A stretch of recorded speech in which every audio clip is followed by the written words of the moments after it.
নমরুদের বাহিনী কেরেং লাগাই বলেন বর্তমান অবস্থায় যে এটা আমরা বুঝি উপর দিকে তুলবে এটা যে রশি দিয়া বাঁধিয়া উপর দিয়া আগের সময় নবীর যুগে ইব্রাহিম আলাইহিস সালামের যুগে নিক্ষেপ করবে, কিন্তু নিক্ষেপ করবে তারা উপরের দিকে উঠাইতে পারে না।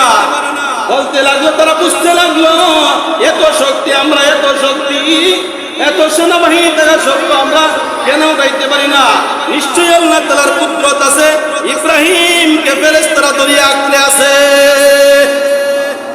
তাহলে মিষ্টান্ন নমরুদ বলল কি করা যায়, এই মুহূর্তে কি করা যায়? আগুনে তো নিক্ষেপ করতেই হবে আমার দুশমনকে।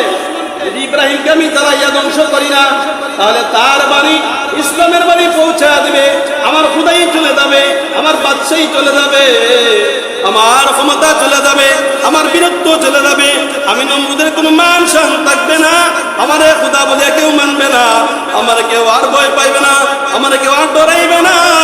যদি আমি ইব্রাহিমকে না মানতে পারি, তাহলে আমার ধর্ম ইচ্ছা করেই নয়, ইব্রাহিম আলাইহিস সালাম ধ্বংস করে দিবে।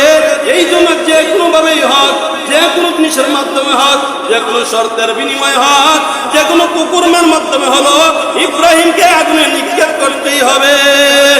শেষ পর্যন্ত তার দলবলের পরামর্শ নিয়ে বলল 40 জন কুমারী যুবক মেয়েকে এখানে নিয়া 40 জন যুবককে একত্রিত করিয়া যদি প্রকাশ্যে শিলালিপ্ত করো, তাহলে রহমতের ফেরেশতারা চলে যাইবে, রহমতের ফেরেশতারা একদিকে চলে যাইবে, আমরা ইব্রাহিমকে আগুনের মধ্যে ফেলতে সহজ হয়ে যাবে। আল্লাহর পয়গম্বরকে আল্লাহ আগুনের মধ্যে নিক্ষেপ করবে, কোটি কোটি ফেরেশতা নবীকে ধরে আছে, আল্লাহ দেখতেছেন। এর মুহূর্তের পর দিয়েও আল্লাহ জিবরাইলকে পাঠাইলেন, জিবরাইল তাড়াতাড়ি যাও, আমার বন্ধু ইব্রাহিম খলিলুল্লাহ বিপদের সম্মুখীন, বিপদের মধ্যে আছে, যাও যাও গিয়ে কি সাহায্য লাগে তুমি জিজ্ঞেস করো, যেভাবে সাহায্য চায় ওইভাবে তোমরা সাহায্য করো। আমার পয়গম্বরের কোনো ক্ষতি হয় না, আমার পয়গম্বর উনি জাতির পিতা হবেন, ওনাকে আমি নবী বানাইব, মুসলিম জাতির পিতা বানাইব।